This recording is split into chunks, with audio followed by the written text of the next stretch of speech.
내 안에 들어오게 하려면 처음부터 들어가기는 어렵거든요. 그게 이제 내가 성경을 먼저 들어가서 성경이 내 안에 들어와야 돼요.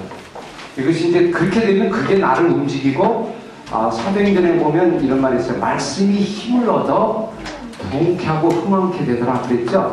교회도 그런 게 말씀이 힘을 얻어야 하거든요. 나를 사로잡아야 되는데 그러려면 이제 이 말씀이 내게 그냥 오기는 어렵잖아요. 그러니까 이제 많은 과정이 있죠. 자꾸 내가 먼저 가야죠. 이제 가면 이거 인격이니까 이 말씀이 내게 옵니다. 그럼 내가 이 속에 자꾸 이야기 속에 이제 하나님 이야기 속에 자꾸 들어가다 보면 이제 그 얘기가 내 속에 들어와서 어느 순간에 자꾸 가다 보면 이제 얘기를 같이 나누다 보면 내가 어디 바벨론 궁정에 가 있는 거죠. 이렇게 그 궁정에 가 있다는 걸 느끼면은 여러분 이제 그때부터는 그 끈을 놓으면 안 되죠. 그 흐름을 타고 가면 거기서 성령이 주시는 음성들이 막 오게 되죠. 당연히 올 거 아니에요. 왜냐면 바벨론에 있었던 다니엘 생각이 나고 사드락과 메삭과 아베드고의 마음이 어땠을까, 지금 다시 환웅반장의 마음이 그냥 실제적으로 리얼하게 그 느낌이 올 거 아니에요. 이렇게 사실은. 그러면서 이럴 수 있겠다 이런 생각이 본문을 통하여 충분히 여러분이 해석되는 거예요. 이거는 본문 비평이나 이런 거에 뛰어넘는 놀라운 겁니다.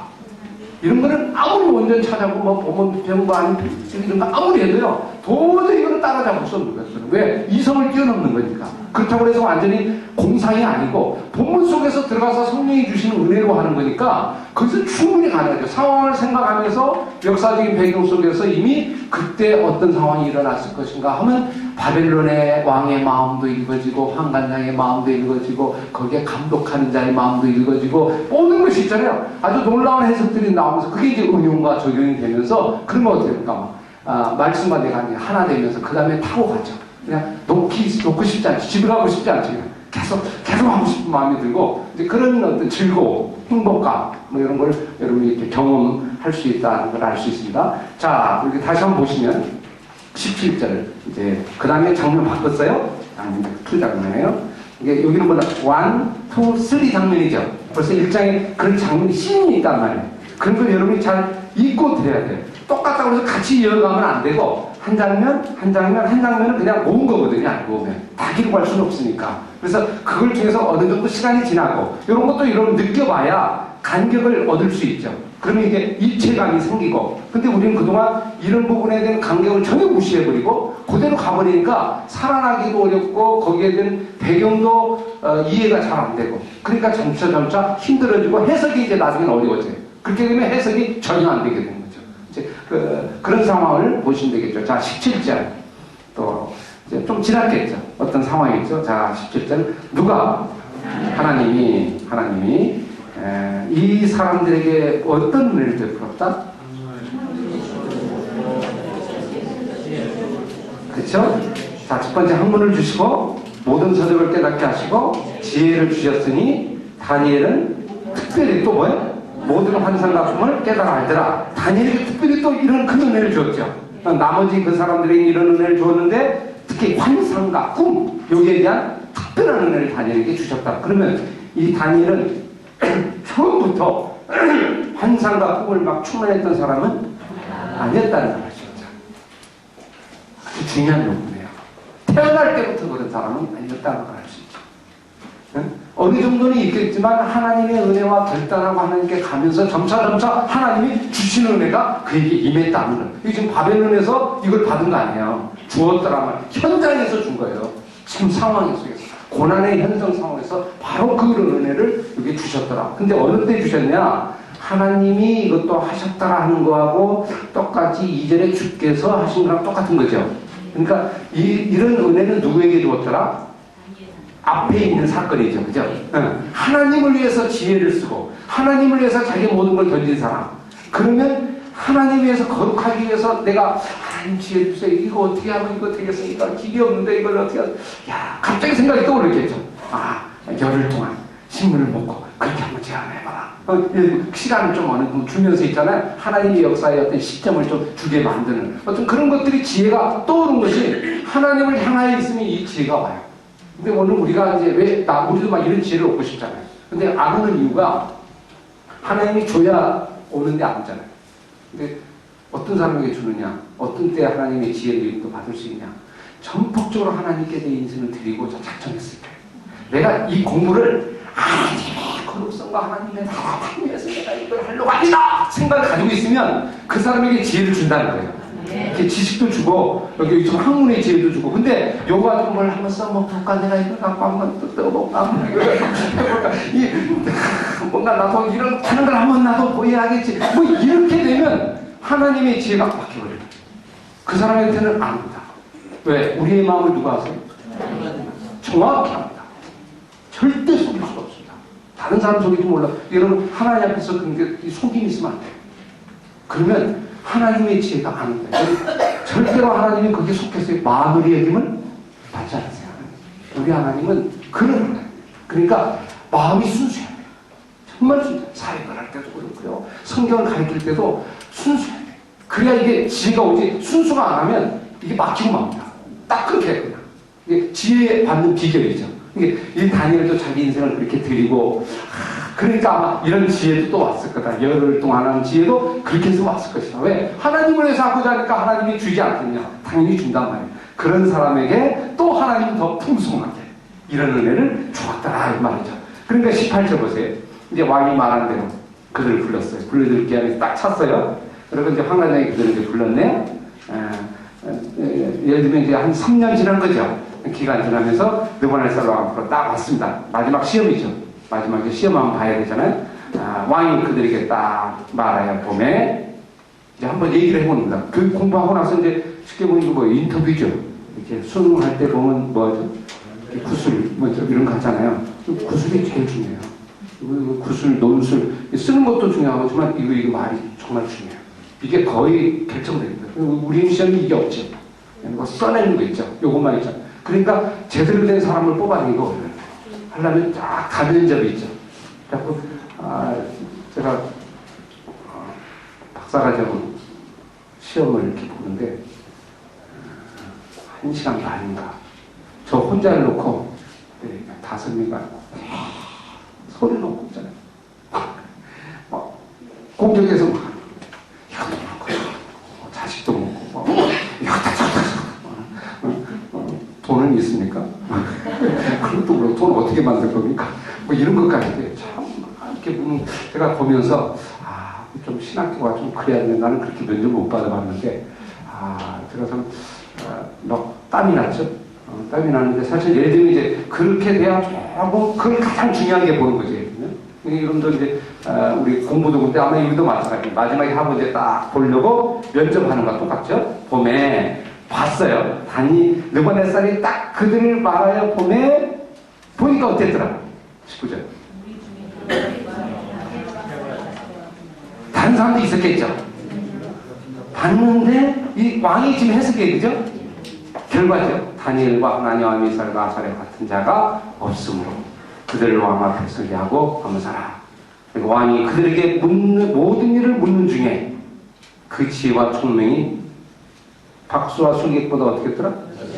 10배나 나온 줄 아니라 10배. 여기 10배라고 하는 거는 꼭 10배라고 하는 표현이라기보다는 10배인지 이거 어떻게 알겠어요? 이러면 압니까? 재봤어 이렇게? 딱 해서 10배? 그러니까 이 단어도 잘 풀이를 해야겠죠. 상황을 들어가면 해석이 되죠. 단어 들어가면 10배인지를 몰라요. 컴퓨터로 해봐야 10배가 딱 됩니까? 그거는 어렵잖아요. 그럼 이 표현은 무슨 표현일까요? 탁월하다, 뛰어나다. 예, 10은 말이잖아, 말. 꽉 찼다는 말이 그죠? 더 이상 흠잡을 게 없더라. 대단했더라 말이야. 탁월했더라. 어떤 그런 표현이라고 볼 수 있겠죠.